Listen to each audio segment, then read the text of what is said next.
बच्चों आज हम पढ़ेंगे क्षेत्रमिति। क्षेत्रमिति, ठीक है। अब क्षेत्रमिति में सबसे पहले अपना टॉपिक पढ़ेंगे वृत्त। वृत्त क्या होता है, ठीक है। इसकी त्रिज्या, जैसे मान लो ये कोई अपना क्या है, वृत्त है। वृत्त के ये कौन सा है, केंद्र पॉइंट होता है। और ये कितनी, वृत्त से परिधि पे जो बिंदु खींचते हैं वो क्या कहलाती है, इसकी त्रिज्या कहलाती है। ये पूरी क्या है, त्रिज्या। तो वृत्त की त्रिज्या कितनी होगी अपनी, r। फिर अपना होता है व्यास, यानी जो त्रिज्या का दुगना होता है वो होता है व्यास, यानी त्रिज्या। ये यहाँ से केंद्र है, ये इधर से मिलाएंगे तो ये पूरी क्या होगी, व्यास होगी। अब जीवा कौन सी होगी, सबसे बड़ी जीवा कौन सी होती है वृत्त का, सबसे बड़ी जीवा होती है क्या, व्यास। मान लो ये व्यास है, ये भी जीवा है, ये भी जीवा, सारी क्या होती है, जीवा। अब मान लो अपने को कोई क्वेश्चन दिया हुआ है कि अपने को त्रिज्या कितनी दी हुई है, 7 सेंटीमीटर दी हुई है। तो उसके अपना परिधि ज्ञात करेंगे, उसका क्षेत्रफल ज्ञात करें। सबसे पहले ज्ञात करते हैं वृत्त की परिधि।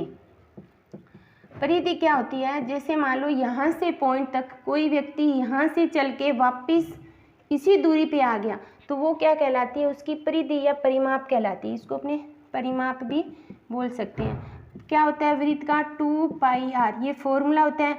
पाई का मान अपने को पता है कितना होता है, 22/7 क्वेश्चन में दिया होता है। तो 2 × पाई का मान अपने लिखेंगे 22/7। त्रिज्या कितनी दी हुई है, 7। 7 से 7 कितना हो गया, 44 सेंटीमीटर। जो त्रिज्या होगी सेंटीमीटर में, तो सेंटीमीटर में मीटर में दी हुई है तो क्या हो जाएगा, मीटर में। फिर अपने ज्ञात करेंगे वृत्त का क्षेत्रफल। वृत्त का क्षेत्रफल, वृत्त का क्षेत्रफल होता है πr²। पाई का मान 22/7, त्रिज्या कितनी है, 7। 7 की क्या होगी, स्क्वायर। 7 से 7 कैंसिल, कितने हटेंगे, 154 सेंटीमीटर की स्क्वायर, ठीक है। हमेशा ध्यान रखना, जो परिधि होती है वो सेंटीमीटर में आएगी, क्षेत्रफल होता है वो सेंटीमीटर की स्क्वायर में होता है, और आयतन होता है वो होता है क्यूब में। क्षेत्रफल कौन सा होगा, ये पूरा जो एरिया है वो इसका वृत्त का क्षेत्रफल हो गया, ठीक है। ये होता है वृत्त की त्रिज्या। क्या होती है, केंद्र बिंदु से परिधि पे जो अपनी लंब डालते हैं वो त्रिज्या कहलाती है। व्यास होता है त्रिज्या का आधा। जीवा क्या होती है, एक परिधि से दूसरी परिधि पे जो लाइन खींचते हैं, रेखा खींचते हैं, वो इसकी जीवा कहलाती है। और सबसे बड़ी जीवा कौन सी होती है, उसका व्यास होता है, जो केंद्र में से होकर गुजरता है। सबसे पहले अपने निकाला है वृत्त की परिधि या परिमाप, कितना आता है, 2πr। 2 का मान रखते जाएंगे, कितना आएगा, 44 सेंटीमीटर। उसी तरह वृत्त का क्षेत्रफल होता है πr², 22/7, 7 × 7, 7 से 7 कैंसिल, इससे करेंगे कितना हो जाएगा, 14 और 154 सेंटीमीटर की स्क्वायर। ये आता है वृत्त। अब इसके बाद अपने करेंगे त्रिभुज। अब करेंगे अपने त्रिभुज, ठीक है। मान लो ये कोई अपना क्या है, त्रिभुज है। अब इसमें ये नहीं कहा कि कौन सा त्रिभुज है, समकोण है, समद्विबाहु है, समबाहु त्रिभुज है। अपने ने सिंपल त्रिभुज लिया है, ठीक है।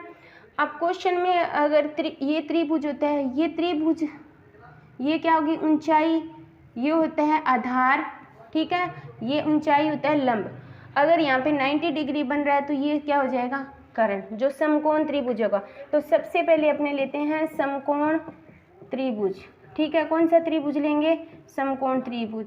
ये कोई समकोण त्रिभुज है जिस पे यहाँ पे कौन सा डिग्री कोण बनता है, 90 डिग्री के सामने हमेशा कर्ण होता है, जिसके ऊपर ये खड़ा होता है वो आधार होता है, और ये जो खड़ी लाइन होती है वो लंब होती है, या ऊंचाई अपने बोल सकते हैं, ठीक है। अब इसमें से 2 चीज़ दी हो, तीसरी ज्ञात करनी है। मान लो आधार अपने को 5 सेंटीमीटर, 12 सेंटीमीटर दिया है, लंब 5 सेंटीमीटर दिया है, तो कर्ण कैसे निकालेंगे, फॉर्मूला होता है कर्ण की स्क्वायर बराबर आधार की स्क्वायर प्लस लंब की स्क्वायर। आधार कितना है, 12 की स्क्वायर प्लस लंब कितना है, 5 की स्क्वायर, इक्वल टू 12 की स्क्वायर 144, कितना हो गया, 5 की स्क्वायर 25, 169, यानी कर्ण इक्वल टू क्या हो गया, 169। स्क्वायर था, स्क्वायर हटाते हैं, वर्गमूल का नहीं है, यानी कर्ण कितना आ गया अपना, 13 सेंटीमीटर। तो ये कर्ण कितना आ गया, 13 सेंटीमीटर। अब अपने को क्या करना है, समकोण त्रिभुज का क्षेत्रफल। समकोण त्रिभुज का क्षेत्रफल, ठीक है। समकोण यानी जो सिंपल त्रिभुज होता है उसका क्षेत्रफल क्या होता है, 1/2 आधार इंटू ऊंचाई, 1/2, आधार कितना है 12 और ऊंचाई कितनी है 5, कैंसिल हो गया, कितना आएगा 30 सेंटीमीटर की स्क्वायर। तो समकोण त्रिभुज का क्षेत्रफल कितना आ गया 30 सेंटीमीटर की स्क्वायर। ये अपना आया है समकोण त्रिभुज। ठीक है, अब अपने करेंगे समबाहु त्रिभुज, समद्विबाहु त्रिभुज और नॉर्मल त्रिभुज।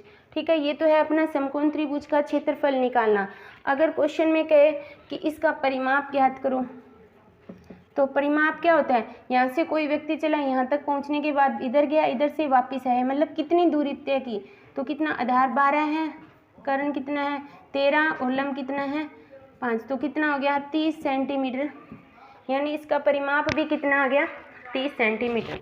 अब ये है अपना समकोण त्रिभुज। अब अपने करेंगे आगे वाला पॉइंट बच्चों, अब हम करेंगे समद्विबाहु। समद्विबाहु का मतलब होता है जिसकी जो दो भुजाएं क्या होती है समान होती है। मान लो ये ए है तो ये भी ए होगी, ये भुजा अपने को बी मान लेते हैं, यानी दो भुजाएं क्या हैं समान है, जो क्या कहलाते हैं समद्विबाहु त्रिभुज।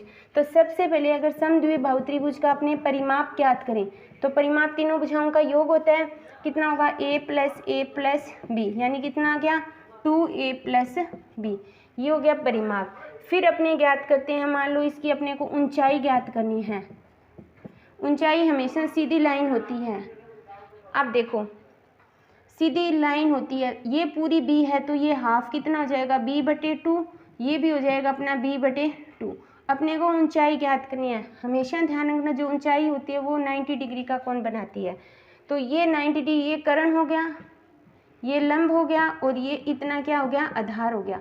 तो अपने इससे ऊंचाई ज्ञात कर सकते हैं। तो सबसे पहले क्या होता है कर्ण की स्क्वायर बराबर लंब की स्क्वायर प्लस आधार की स्क्वायर। कर्ण अपने है a की स्क्वायर, लंब कितना है h अपने को ज्ञात करना है तो h लगे, आधार कितना है b/2 की स्क्वायर।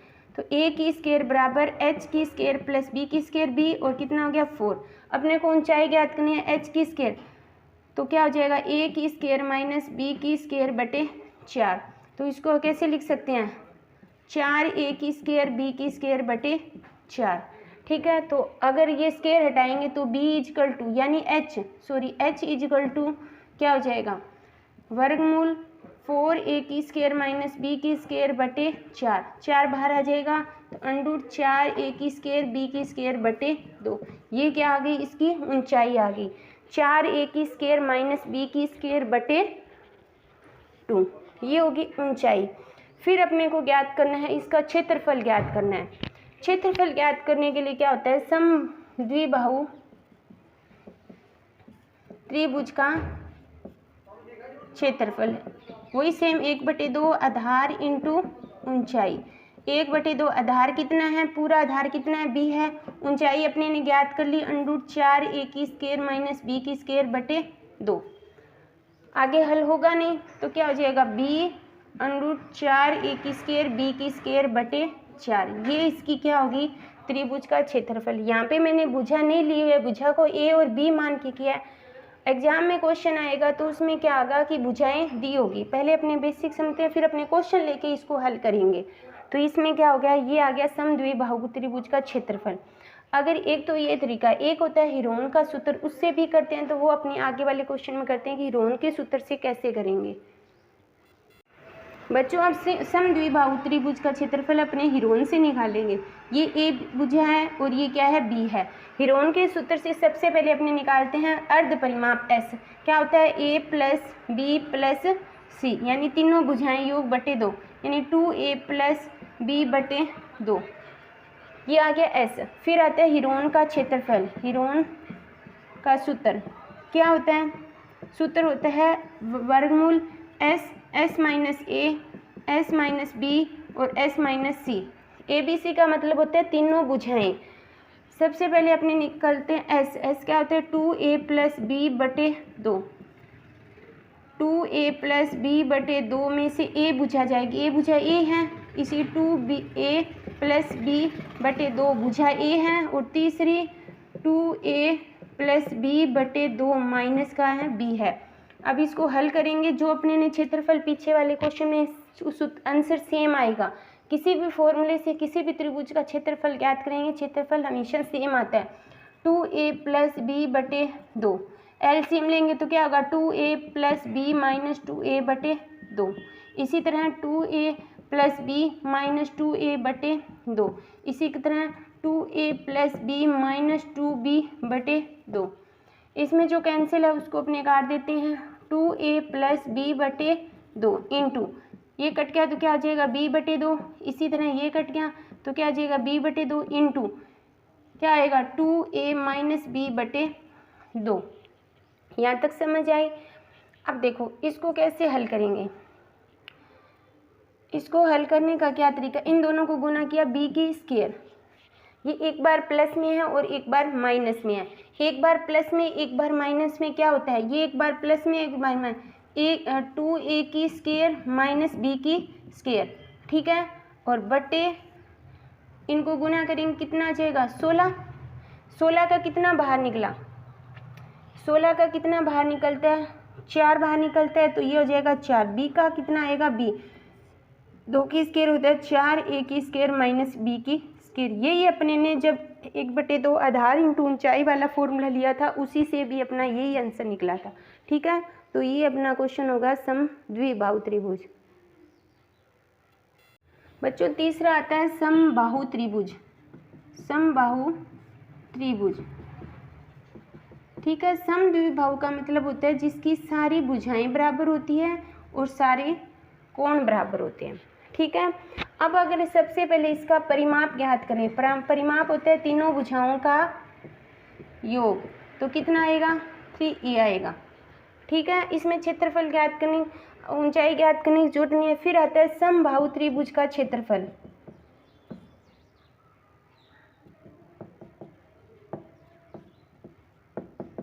क्षेत्रफल का सूत्र क्या होता है √3/4 भुजा की स्क्वायर, ठीक है। अपने को बताया √3/4 भुजा कितने हैं a की स्क्वायर। ये इसका क्या हो गया आंसर हो गया। भुजा a दी है, अगर भुजा यहाँ पे अपने को कितनी दी हुई, मान लो 5 दी हुई, तो इस फॉर्मूले में मान रखेंगे √3/4 भुजा की स्क्वायर यानी 5 × 5, तो कितना आएगा 25 √3/4 सेंटीमीटर की स्क्वायर। ये आ गया समबाहु त्रिभुज का क्षेत्रफल जिसके सारे कोण बराबर होते हैं, प्रत्येक कोण 60 डिग्री का होता है, जिसकी सारी भुजाएं बराबर होती है। परिमाप कितना आएगा 3a। अगर a का मान अपने यहाँ पे रखें 5 तो कितना आ जाएगा 15 सेंटीमीटर। ये अपने ने कर लिया वृत्त, समबाहु त्रिभुज, समकोण त्रिभुज और समद्विबाहु त्रिभुज। फिर अपने करेंगे आयत, घन, घनाभ, ये सारे।